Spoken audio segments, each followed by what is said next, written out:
ఇల్లు కట్టుకోవడానికి ఉచిత స్థలం ఇచ్చి అందరికి 5 లక్షలు అయితే అదనంగా ₹1,00,000 అంటే 6 లక్షలు ఇస్తా అని చెప్పేసి మొండి చేయి చూయించింది కాంగ్రెస్ ప్రభుత్వం.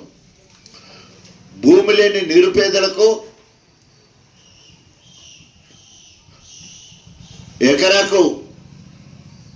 సంవత్సరానికి 12,000 ఇస్తారని చెప్పేసి ఇందిరా అభయాస్తం పేరుతోటి 12,000 ఇస్తారని ఎగబెట్టింది. ఆటో డ్రైవర్లకు 12,000 ఇస్తారని చెప్పేసి వాళ్ళ ఆత్మహత్యలకు కారణమైండు రేవంత్ రెడ్డి.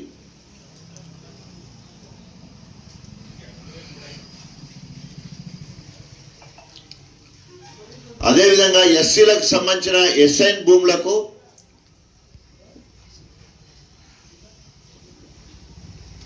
భూ రికార్డులో ఎక్కించి వారికి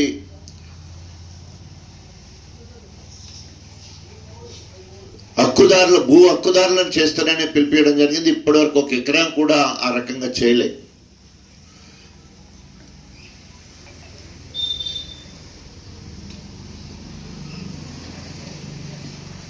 ఇట్లా చెప్పుకుంటూ పోతే ఎస్సీ ఎస్టీ మైనారిటీ బీసీలకు సంబంధించిన ఏ ఒక్క డిక్లరేషన్లో ప్రకటించింది అమలు చేయలే.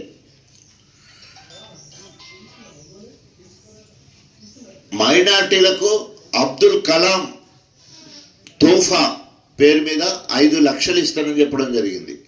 అబ్దుల్ కలాం తోఫా పేరు మీద 5 లక్షలు ఇస్తానన్నాడు. ఇంత మటుకు అతి లేదు గతి లేదు, ఆడు ఊసే మాట్లాడే పరిస్థితిలో లేదు.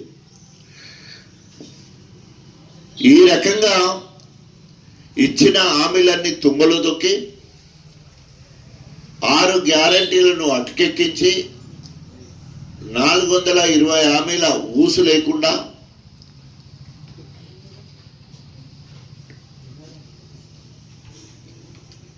డిక్లరేషన్లన్నీ కూడా డెత్ డిక్లరేషన్ లెక్క సమాధి చేయడం జరిగింది.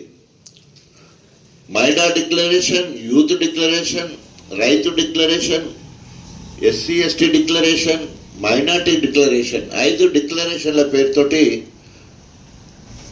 మొత్తం కూడా అణగారిన బిడ్డలకు డెత్ డిక్లరేషన్ లెక్క వారి జీవితాలతో ఆడుకుంటున్నాడు రేవంత్ రెడ్డి. దీనికి పెద్దలు కేసీఆర్ గారి ఆదేశం మేరకు కేటీ రామారావు గారి మార్గదర్శనంలో మరో పోరాటానికి సిద్ధమవుతాం. ఇచ్చిన హామీలు నెరవేర్చే వరకు అన్ని నియోజకవర్గంలో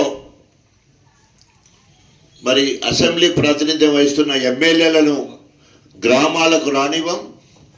ప్రత్యేకంగా స్టేషన్ గన్పూర్ నియోజకవర్గం స్వయంగా కడియం శ్రేణిని రేవంత్ రెడ్డి సిలిక పలుకులు పలుకుమంటే రేవంత్ రెడ్డి నీవు కాంగ్రెస్ పార్టీ కాదు బీఆర్ఎస్ పార్టీ చెప్పు అంటే అట్లే చెప్పిండు. మరి పెద్దలు కేటీఆర్ నిన్న ప్రకటించినట్టు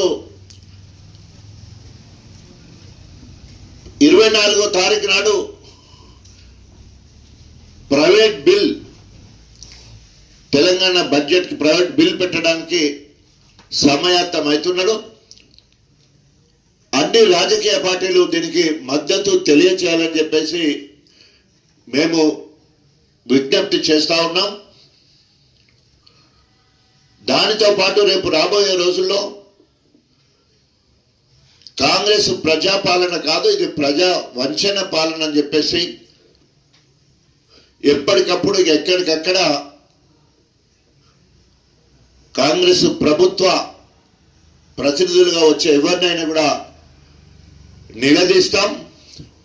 ఈ డిక్లరేషన్లన్నీ అమలు పరిచే వరకు వారిని వెంటాడతామని హెచ్చరిస్తూ చివరికి ఒక్క మాట, సిగ్గు శరం లేకుండా 94 నుండి 2004 వరకు ఏ రకంగానైతే నిరంకుశ పాలన చేసిండో కడియం శ్రేణి మళ్ళీ ఈరోజు బీఆర్ఎస్ పార్టీ నుండి గెలిచిన మా సర్పంచ్లకు కేంద్ర ప్రభుత్వం నుండి వచ్చే పనులు ఏదైతుందో సీసీ రోడ్లు కావచ్చు, కమ్యూనిటీ హాల్ కావచ్చు, ఏ పనులైనా జనాభా నిష్పత్తి ప్రకారం ఆ గ్రామాలకు గ్రామ సర్పంచ్నే కథానాయకుడు లెక్క వారికి అప్పచెప్తే వారు తీర్మానం చేసి అక్కడ పనులు చేసుకుంటారు.